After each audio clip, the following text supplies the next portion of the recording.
안녕하세요, 닥터케입니다.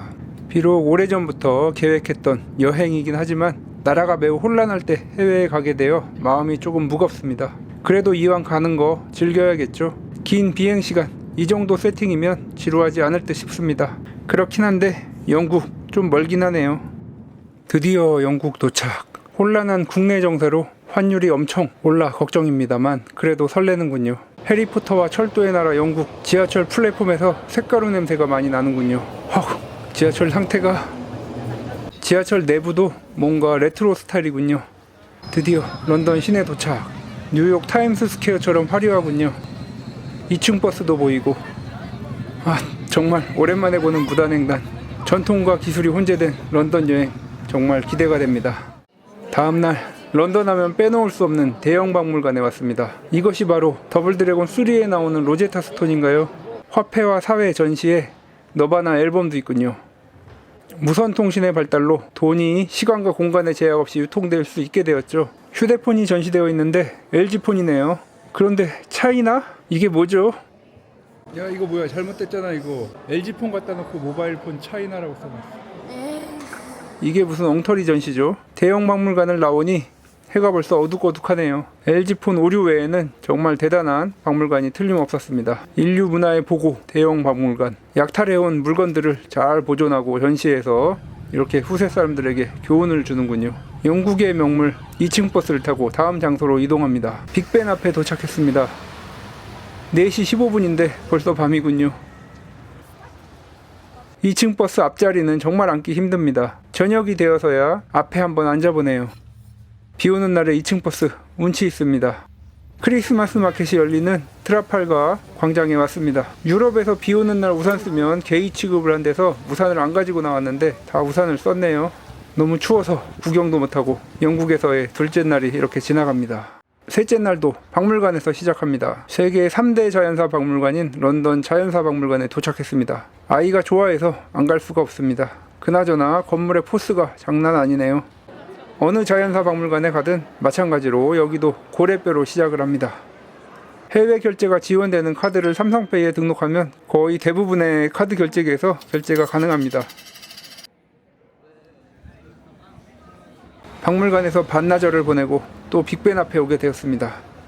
다리를 건너서 수족관으로 향합니다. 저 건물 중에 수족관이 있습니다. 런던 아이도 타봐야겠죠. 이 다리에서 소매치기를 당할 뻔했는데 영상을 찍으면서 살짝 방심했는데 제 뒤에 인기척이 느껴져서 제 가방 쪽을 보니 스카프가 쓱 들어왔는데 제가 낌새를 채자 순식간에 사라졌고 돌아보니 아무도 없었습니다. 아무튼 저는 어느 도시를 가던 자연사 박물관과 수족관에 가야 됩니다. 아빠가 이렇게 노력했다는 거 아이가 어른이 되어서 기억을 할지 모르겠지만요. 유럽의 수족관들은 이런 식으로 각 동물별로 멸종 위험도를 표시해 주는데 이런 것들은 아이들에게 환경보호에 대한 관심을 가지게 하는데 도움이 되는 것 같습니다. 국내 아쿠아리움과는 큰 차이는 없지만 해마는 여기가 훨씬 크네요. 저도 아이 덕분에 아쿠아리움을 자주 다니다 보니 생물에 대한 지식도 느는군요. 국내 수족관은 대부분 따뜻한 곳에 사는 훔볼트 펭귄인데 여기는 남극 출신 펭귄들이 있군요. 이렇게 환경에 대한 전시가 많은 것이 인상적이었습니다. 시라이프 수족관과 런던 아이 종합권을 끊어서 탔습니다. 환율 정말 어마어마합니다. 비싸도 어쩔 수 없죠. 언제 다시 올지 모르는 곳이기에 타야겠죠. 한강에도 이런 대관람차가 얼른 들어왔으면 좋겠네요. 템즈강의 풍경도 멋지지만 규모에 있어서는 한강을 따라올 강이 없죠. 오래된 건물들과 현대식 건물들의 조화가 다채롭습니다. 그것이 런던의 매력이 아닐까 싶네요. 매일매일 비는 추적추적 내리고 내시면 어두워지고 영국 사람들이 약간 딱딱해 보이는 이유가 이런 이유일까요? 석양을 보지 못해서 아쉬웠지만 다음 날부터는 계속 비가 오는 날씨이기 때문에 이 정도 하늘 풍경 본 것만으로도 만족스럽습니다. 소호 번화가에 왔습니다. 해리포터 뮤지컬을 하는 극장도 있고 이건 게임방인가요? 레이저샵도 있군요. 차이나타운도 있고 이렇게 한국 관련 상점들도 많습니다. 분식, 치맥, 영국에서 보는 한국 간판이라니. 분식집에 가봅니다. 하지만 분식 가격 살벌하죠? 떡볶이 6.4파운드 11,000원이네요. 직원이다 외국인인데. 치즈김밥. 한타. 분식을 포장해서 근처에 코번트 가든이라는 유명한 시장으로 가봅니다. 인파가 어마어마하군요. 우리도 어렸을 때 이런 크리스마스 분위기였는데 요즘은 조금 삭막하죠. 야, 여기 너무 사람 많아. 내부의 애플마켓도 정말 화려하고 인파들로 가득 차 있습니다. 영국도 높은 물가로 어렵다고 들었는데 이곳은 다른 세상 같네요.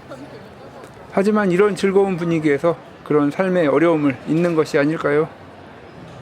호텔로 돌아가는데 또 비가 오는군요. 며칠 뒤 가게 될 파리의 샹젤리제 거리같이 화려한 리젠트 스트리트에 들어서니 버스 속도가 걷는 속도보다 느리네요. 유럽식 건축물들의 화려함과 저 관광 자전거는 정말 안 어울리는 것 같습니다. 또 비가 그쳤네요. 내려서 걸어가는 게 나을 것 같습니다. 차들이 거의 서 있네요. 정말 화려한 이 거리를 걷다 보니 애플 깃발이 보이는군요. 애플 스토어는 못 참죠. 모던함이 살아있는 리젠트 스트리트 애플 스토어 인테리어 정말 좋네요.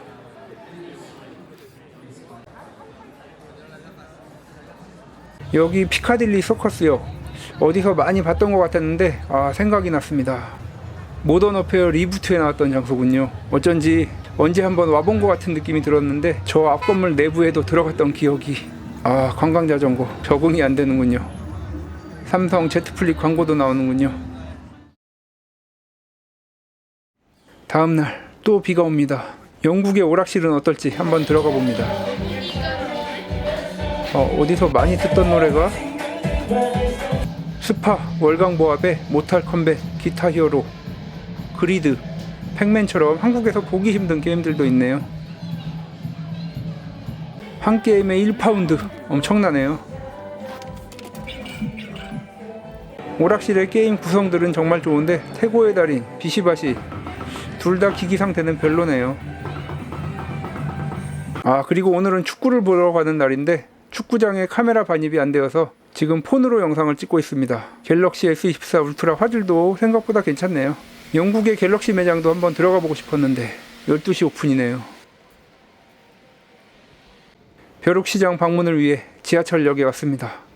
엘리자베스 라인의 경우 최근 생긴 것이라 그런지 역도 그렇고 열차도 최신식이네요. 포토벨로 벼룩시장이 제일 유명하긴 하지만 거기보다는 제가 오늘 방문할 브링레인 마켓이 더 제 취향에 맞을 것 같아 축구 보기 전에 이쪽 벼룩시장으로 향합니다. 축구의 나라 영국답게 어디에나 축구장이 있습니다. 브링레인 마켓으로 가는 길은 온통 그래피티 천국이네요. 공유자전거 널브러져 있는 곳은 한국과 똑같군요. 오늘은 우산을 가지고 나왔는데 바람이 엄청 부네요. 과연 벼룩시장이 제대로 열릴지 걱정되네요. 저 아재들을 보니 여기가 제가 찾는 곳 같은데 아직 세팅 중이네요. 아쉽습니다. 벼룩시장도 제대로 안 열렸고 추운데 베이글이나 먹어야겠군요. 베이글, 여기 유명한 베이글인가 보다. 찬 베이글을 주다니. 브링레인 마켓은 오늘 망했네요. 광고에도 그래피티가. 근처에 있는 백야드 마켓으로 가봅니다. 과연 여기는 제가 찾는 게 있을지. 분위기는 평범하네요. 다른 크리스마스 마켓과 비슷하게 자파 위주의 제품들이 팔리고 있습니다. 오, 깜짝이야. 그 옆쪽 건물 안에는 좀 더 빈티지한 제품들이 판매되고 있습니다. 별다를 것 없는 마켓이네요.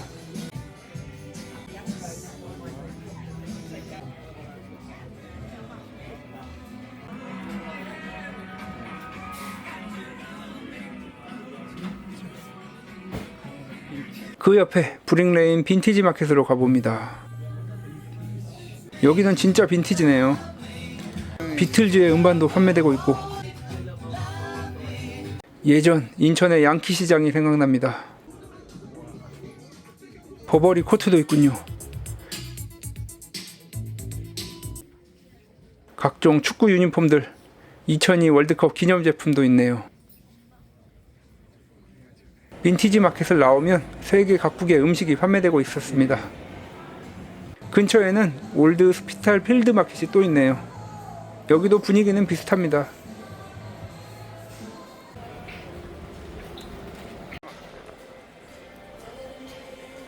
시장 내부에 플라잉 타이거도 있네요. 제가 찾는 레트로 제품이 없어 구매한 것은 없었지만 여러 마켓들을 잘 구경하고 리버풀 스트리트역 근처로 왔습니다. 여기는 런던 중심부와는 달리 고층 빌딩이 많네요. 고풍스러운 역과 현대적 빌딩들이 잘 어울리는 것 같습니다. 오 뭐야 벌써 3초야? 이제 기차를 타고 화이트 하트레인으로 갑니다. 드디어 경기장 근처에 도착. 이번 여행의 하이라이트 화이트 하트레인입니다. 토트넘 스토어에는 죄다 한국 사람이군요. 기념품 몇 개 사고 경기장으로 갑니다. 오 바로 옆에 집이 있어. 저기 살고 있는 토트넘 팬들은 정말 좋겠네요. 입장은 구글 월렛에 담긴 티켓을 찍고 들어갑니다. 역시 손흥민 선발이네요.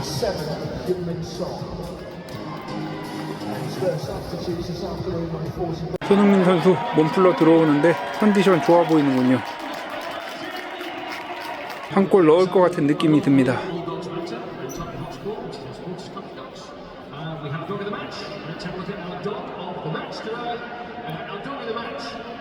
연습 때도 이렇게 전광판에 각 선수들 정보도 나오는군요. 오, 컨디션 좋아 보이는군요. 여기가 북런던인지 한국인지 정말 한국인이 많군요. 음향시설도 잘 되어 있어서 마치 콘서트장에 온 느낌입니다.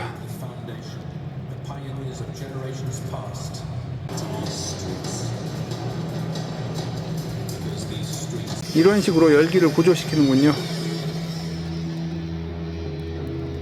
경기 시작 전 중계에서는 볼 수 없는 장관이 펼쳐집니다.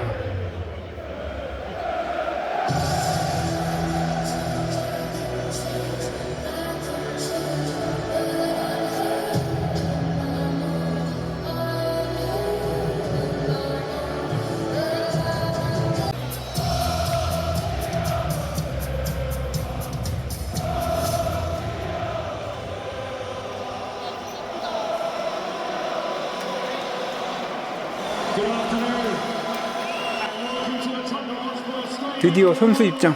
가슴이 웅장해집니다.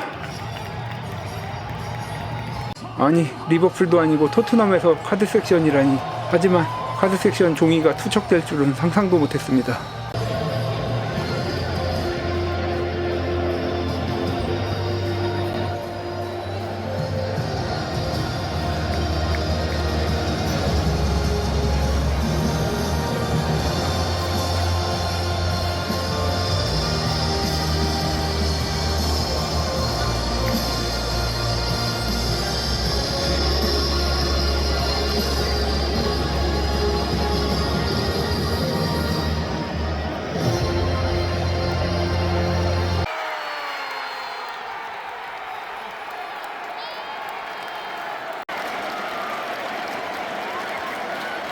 이때까지만 해도 분위기 좋았는데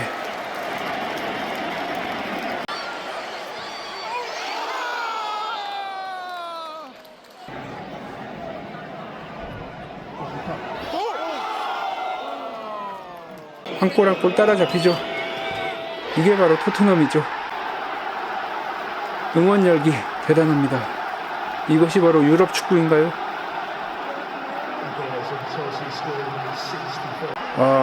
토트넘은 4골 이상 넣어야 안심이 되는 그런 팀이죠.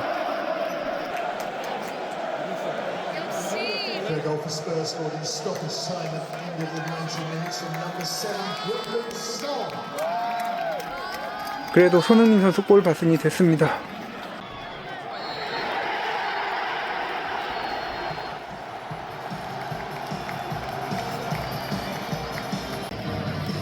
손흥민 선수 말년에 고생이 많네요. 다음 시즌에서는 행복 축구하기를 기원해 봅니다. 져서 아쉬웠지만 콘서트 보는 것처럼 재밌었던 경기였습니다.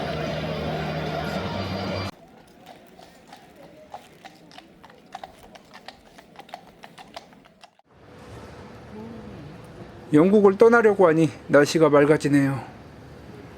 파리행 유로스타에 몸을 싣습니다. 과연 파리에서는 어떤 일들이 기다리고 있을지 기대됩니다. 파리에서의 이야기가 재미있다면 다음 이야기인 캠브리지 여행에 이어 3편이 나오겠죠. 물론 파리 여행이 재미가 없다면 2부로 끝나겠죠. 그럼 다음 이야기 기대해주세요.